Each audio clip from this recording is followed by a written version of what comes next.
नमस्कार प्रिय विद्यार्थियों, मैं रविकांत सर फिर से आपका हार्दिक स्वागत है हमारे YouTube channel Sanskrit by Ravikant sir. हमारा जो टॉपिक चल रहा था कारक का चल रहा था, हमने पिछली वीडियो में दो नियम पढ़ लिए थे।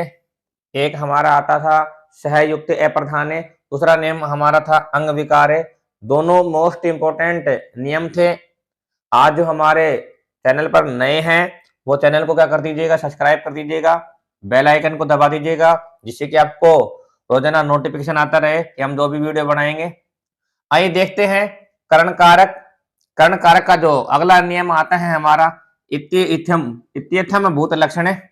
इत्यथम भूत लक्षण है, इससे क्या तात्पर्य है, इससे डेफिनेशन क्या है इसकी, इस नियम की देखिएगा कि वह इस प्रकार का है, वह इस प्रकार का है या ऐसा लग रहा है, वह इस प्रकार का है या ऐसा लग रहा है, या किसी लक्षण चिन्ह दिखाई दे रहे हैं उसमें तृतीया विभक्ति प्रयुक्त होती है।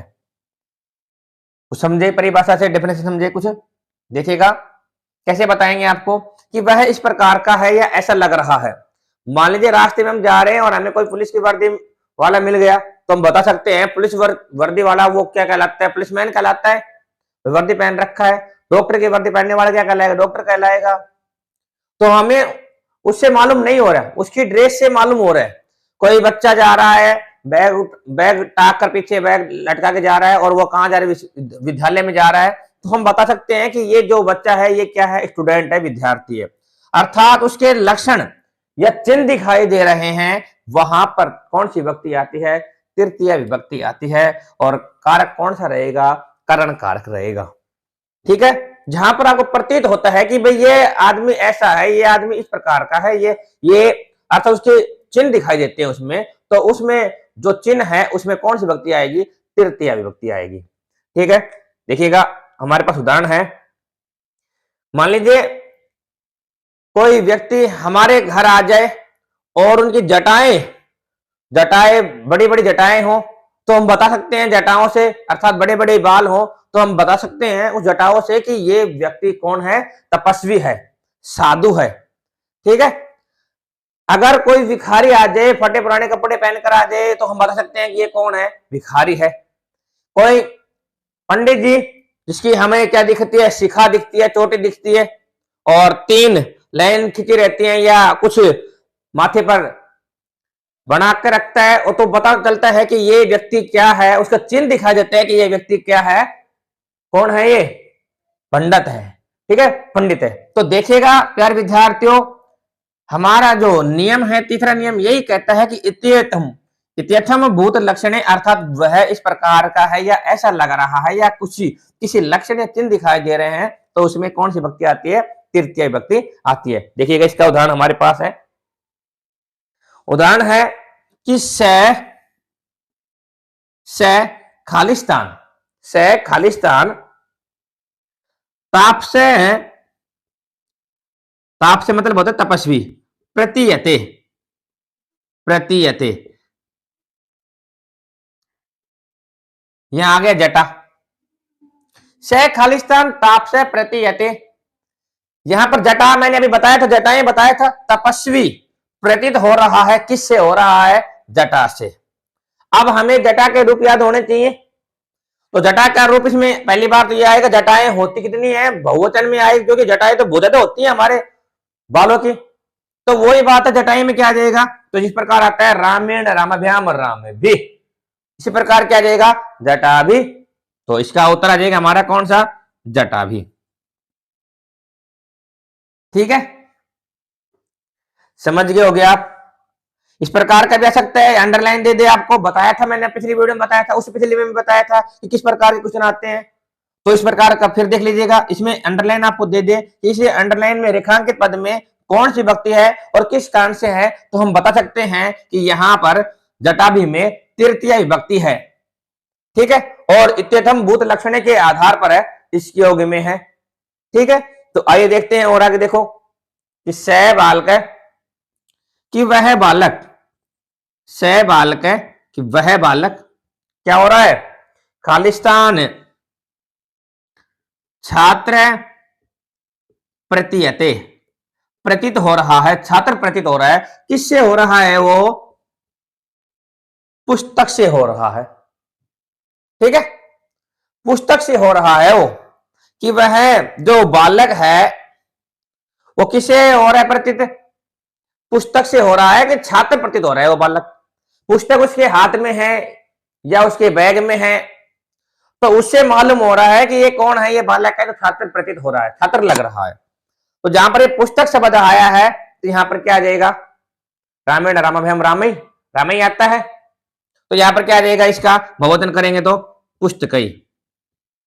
देखिएगा यहां पर जटाभी में अलग रूप चलेंगे, लता के भी चल सकते हैं, लता भी। ठीक है, यहाँ पर राम का रूप नहीं चलेंगे, कभी रामा भी कर दो, ठीक है ना, तो यहाँ पर लता भी चल सकते हैं। यहाँ पर राम के रूप नहीं आएंगे, आपको बता दो आपको, क्योंकि यहाँ राम के रूप किसमें आएंगे? पुस्तक शब्द में, अर्थात पुस्तक में भी आ सकते हैं, बालक शब्द में भी आ सकते हैं, फल शब्द में भी हो सकता है। ठीक है, तो फलम का तो ये पुस्तक का भी वही है, फलम फले फलानी, तो पुस्तकम पुस्तके पुस्तकानी, नपुंसक लिंग आ गया तो नपुंसक लिंग के रूप चलेंगे तो क्या पढ़ा जाएगा? क्या आ जाएगा? पुस्तक ही आ जाएगा। ठीक है, एक और आता है खालिस्तान पंडित है, खालिस्तान पंडित है, तो यहां पर क्या आ गया? शिखा, शिखा चोटी होती है, शिखा होती है, तो शिखा से मालूम हो रहा है कि वह क्या है? पंडित है। तो शिखा शब्द में क्या, कौन सी विभक्ति आएगी? तृतीया आएगी, तो यहां पर क्या आ जाएगा? शिखिया। ठीक है, शिखिया आ जाएगा, शिखिया पंडित है, कि शिखा से पंडित प्रतीत हो रहा है। ठीक है, तो आपको समझ में आ गया होगा लक्षण, इत्यर्थम भूत लक्षण है। इंपॉर्टेंट हमारे दो नियम है, सहयुक्त अप्रधाने, अंग विकारे, और अभी और आएगा लास्ट में, उसमें है अलम वाला, वो हम बताएंगे आपको जब वीडियो स्टार्ट, अभी वीडियो चलती रहेगी हमारी, पूरी वीडियो हो जाएगी इसमें आज, तो देखिएगा। हमारी ये नियम तो खत्म हो गया, चौथा नियम देखिएगा। चौथा नियम हमारा आता है हेतु।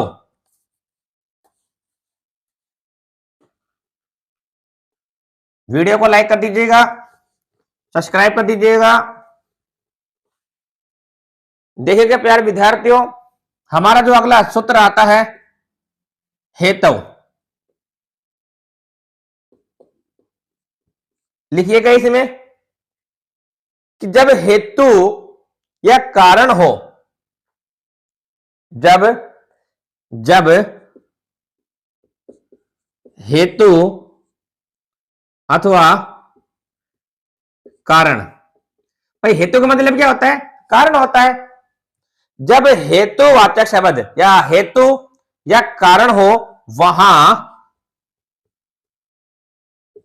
वहां तृतीय विभक्ति होती है।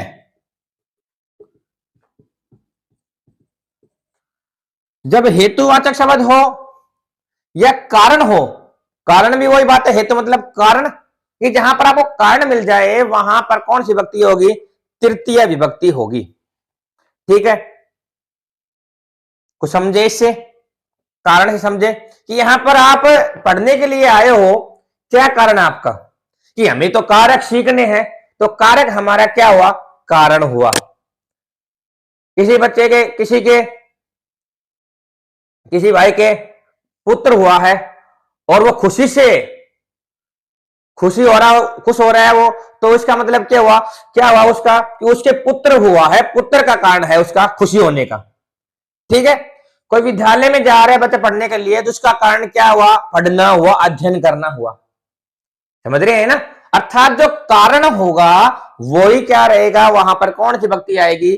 करण कारक आएगा, तृतीय विभक्ति आएगी।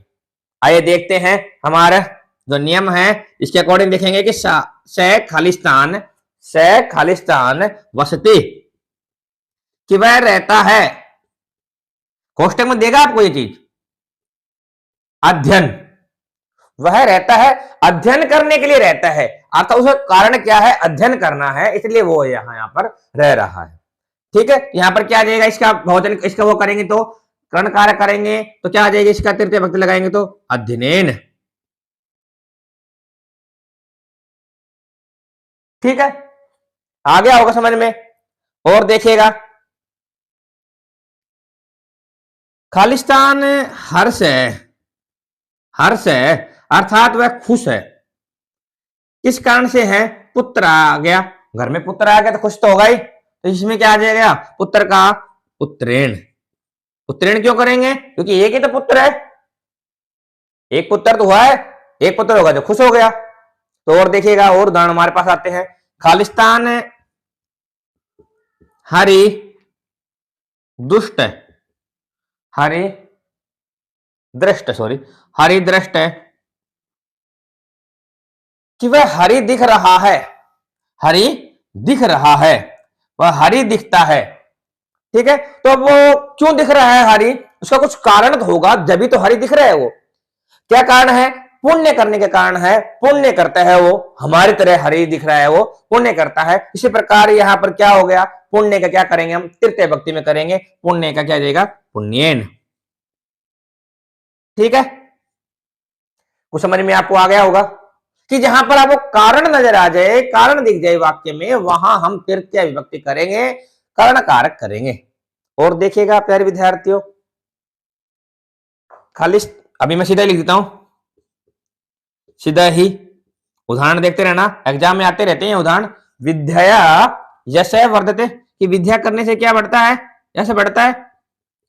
कुछ तो कारण है, विद्या करने से क्या बढ़ता है भाई? यश बढ़ता है। तो यहां पर विद्या शब्द आ जाएगा, और विद्या शब्द में कौन सी विभक्ति आ जाएगी? तृतीय विभक्ति आ जाएगी। ठीक है, समझ में आया आपको? और देखिएगा, हमारा जो अभी दो नियम और बच रहे हैं हमारे, उस दो नियमों को और देखिएगा। तो प्यारे विद्यार्थियों, अभी मैंने आपको दो नियम बताए, मैं आशा करता हूं कि समझ में आए होंगे आपको।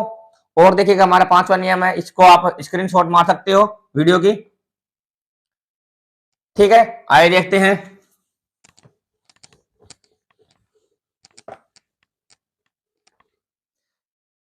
पांचवा नियम हमारा आता है, पांचवा नियम है हमारा कि प्रकृत्या आदि, प्रकृत्या आदि आदिभ्य उपसंख्यानम,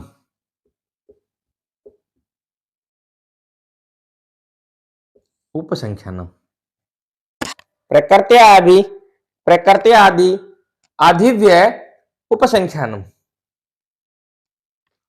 तो इसका हम लिखेंगे, परिभाषा लिखेंगे कि प्रकृति अर्थात, प्रकृति अर्थात स्वभाव,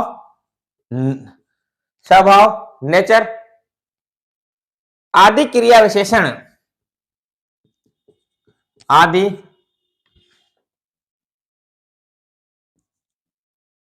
क्रिया विशेषण, आदि क्रिया विशेषण शब्दों में तृतीय विभक्ति होती है, शब्दों में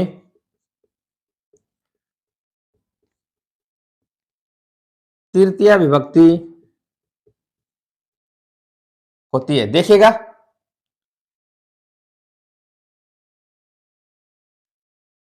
ये अभी हमने थोड़ी देर पहले तीसरा नियम पढ़ा था, इत्यथम भूत लक्षणे।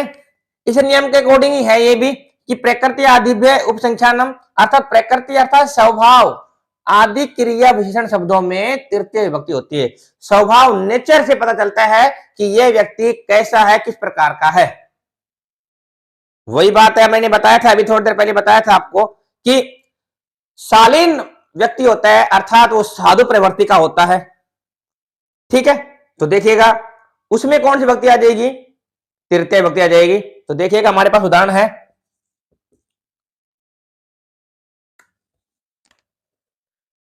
गणेश है,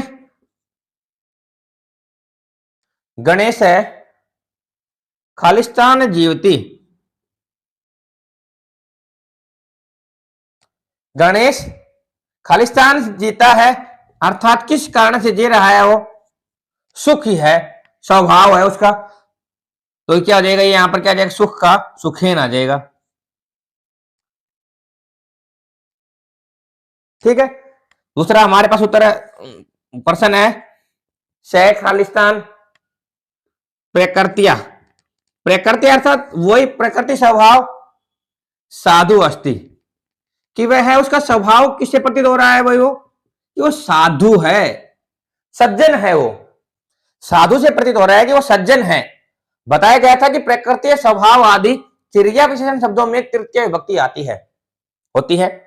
तो साधु से सज्जन से व्यक्ति पता चल रहा है कि वो है क्या है, प्रकृति में स्वभाव में क्या है, वो साधु है, सज्जन है। तो यहाँ पर प्रकृति शब्द में क्या आ गया, स्वभाव के अनुसार यहाँ पर कौन सी विभक्ति आ गई है, तृतीय आ गई है। तो यहाँ पर क्या आ गया, प्रकृति शब्द का प्रकृति आ गया। और देखिएगा तीसरा है प्रियंका।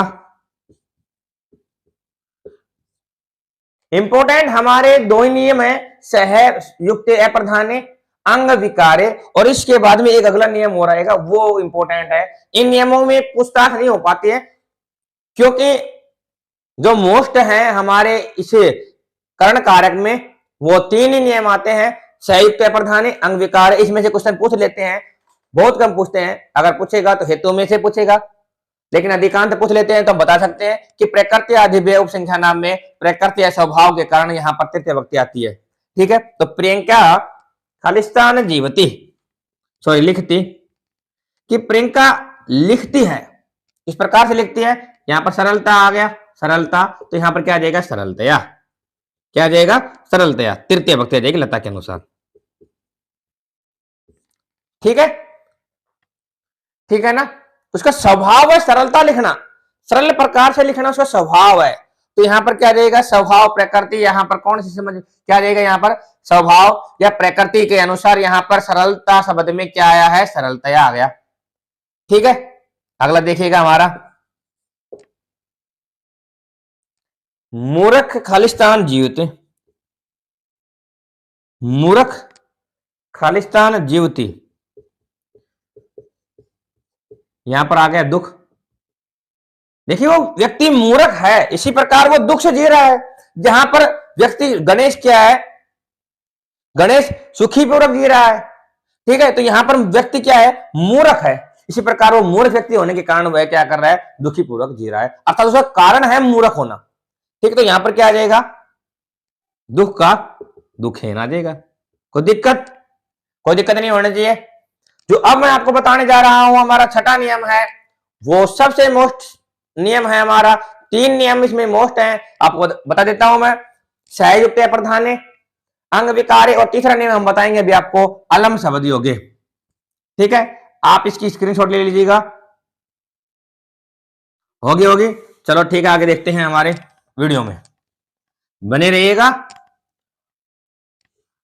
जो चैनल पर आज नए हैं सब्सक्राइब कर दीजिएगा, वीडियो को शेयर कर दीजिएगा, लाइक कर दीजिएगा, अच्छे कमेंट कर दीजिएगा, जिससे कि हमें मोटिवेशन मिलता रहे आपका, और हमारे जो आप सपोर्ट कर रहे हैं हमें, तो आपके लिए रोजाना वीडियो लेकर आए। नहीं तो आज का जो छठा नियम है हमारा, अलम,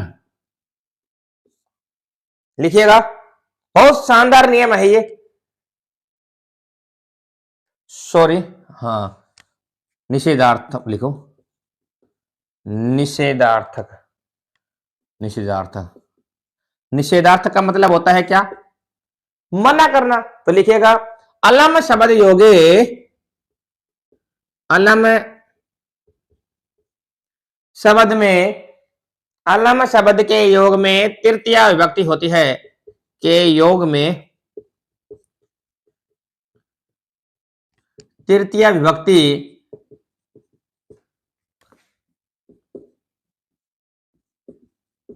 होती है। देखिएगा, अलम कारक में दो प्रकार से अलम शब्द का प्रयोग होता है, एक चतुर्थी में आता है, एक तृतीया में आता है। ठीक है, तृतीया का मतलब है कि अलम का मतलब है कि जहां पर निषेध, अर्थात निषेध का मतलब होता है क्या, मना करना, मत करो, ये होता है इसका मतलब अलम। ठीक है, एक चतुर्थी में आता है, वो हम आपको बताएंगे आपको पर्याप्त अर्थ में। ठीक है, वो आएगा चतुर्थी विभक्ति में। और क्वेश्चन भी आया गया था अलम का, जो हमारे पिछली जो 2022 से 70 गया, उसमें 10वीं क्लास में क्वेश्चन पूछा गया था चतुर्थी विभक्ति में, अर्धवार्षिक एग्जाम में आया था वो क्वेश्चन। तो देखिएगा, निषेधार्थक शब्द है, अर्थात अलम शब्द है। निषेधार्थक जो नियम हमारा आता है अलम शब्द का, उसमें जहां पर आपको वाक्य में जहां पर भी आपको अलम शब्द मिल जाए, वहां पर आप क्या करोगे, तृतीय विभक्ति करोगे, लेकिन उसका जो अनुवाद है वो मना करना होना चाहिए, तभी हम तृतीय करेंगे, अन्यथा फिर चतुर्थी करेंगे। वो हम आपको बताएंगे चतुर्थी विभक्ति जब स्टार्ट होगी तब अब बताएंगे आपको जब अलम आएगा तब। इससे पहले तो हमें बस यही करना है कि अलम शब्द के योग में तृतीय विभक्ति करनी है। तो देखिएगा, अलम का मतलब होता है मना करना, निषेध करना, अर्थात हंसो मत, विवाद मत करो, रो मत, खेलो मत। तो यहां पर क्या आ गया है, मना करना आ रहा है। तो जहां पर मना करना आ जाए वहां पर कौन सी विभक्ति लगेगी, तृतीय विभक्ति लगेगी। तो देखिएगा प्यारे विद्यार्थियों, तो हमारे पास है अलम हसीतेन, अलम हसीतेन। तो यहां पर अलम शब्द आ गया तो हस धातु में हमने क्या बना दिया, हसीतेन शब्द आ गया, तो अर्थात उसका जिस आपका वाक्य में अलम शब्द मिलेगा। इस प्रकार हमने द्वितीय विभक्ति पढ़ा था, परितय, अभितय, समयानिक्षा। इस प्रकार हम तृतीय विभक्ति में पढ़ा था, सह साकम सार्धम, वाक्य में आपको मिल जाए वहां पर कौन सी विभक्ति लगेगी, तृतीय विभक्ति लगेगी। ठीक है ना। इसी प्रकार हमने अब यह बताया कि जहां पर आपको अलम मिले और वहां पर आपको मना करना रहे कि आप हंसो मत, आप वीडियो देखिएगा हंसो मत आप, तो वहां पर आपको कौन सी विभक्ति मिलेगी, आपको तृतीय विभक्ति करनी है। और देखिएगा, मैं लिख दूं खालिस्तान, ये अलम खालिस्तान, ठीक है, और यहां मैं लिख देता हूं क्या, विवाद। तो बताइएगा, आप खुद बताइएगा कि हमें क्या करना है, ये विवाद का खुद बताओ हमें। तो क्या करेंगे हम, बताओ विवाद का क्या करेंगे। यहां पर विवाद का मतलब होता है क्या, झगड़ा करना, कि झगड़ा मत करो, झगड़ा मत करो। तो यहां पर क्या आ जाएगा, विवाद का विवादेन, क्या रहेगा, विवादेन, अर्थात विवाद मत करो। तो यहां पर निषेध आ रहा है, मना करना आ रहा है, तो वहां पर क्या करेंगे, तृतीय विभक्ति लगाएंगे। और देखिएगा उदाहरण हमारे पास आता है कि अलम खालिस्तान क्रीड़ा,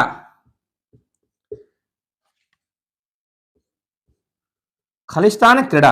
अब क्रीड़ा शब्द आया है क्रीड़ धातु से, तो यहां पर हमें अलम को देखकर, अलम को देखकर हमें क्या करना है, क्रीड़ा का अर्थात खेलो मत। क्रीड़ा मतलब होता है खेलना, खेलो मत, निषेध हो रहा है, तो क्या करेंगे, हमें यहां पर क्या आ जाएगा, क्रीड़ानेन।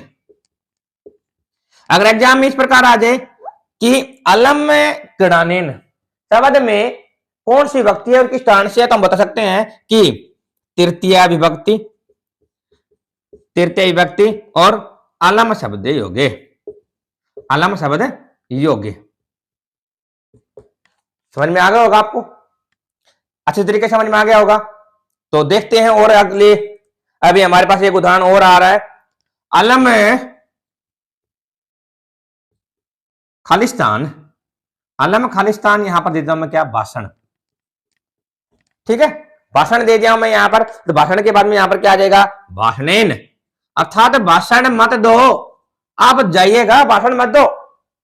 ठीक है, तो यहां पर भाषण शब्द में अलम के कारण यहां पर कौन सी विभक्ति आई है, तृतीया।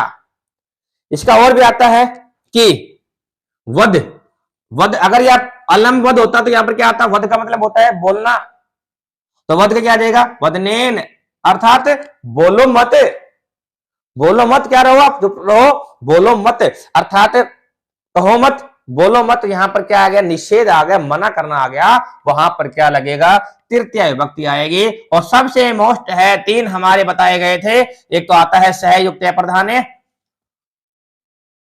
अप्रधाने सबसे मोस्ट है ये, आप नोट कर लेना इसको। दूसरी बात हमारे आते हैं अंग विकार, अंग विकार के योग में, और तीसरा हमारा आता है निषेधार्थक।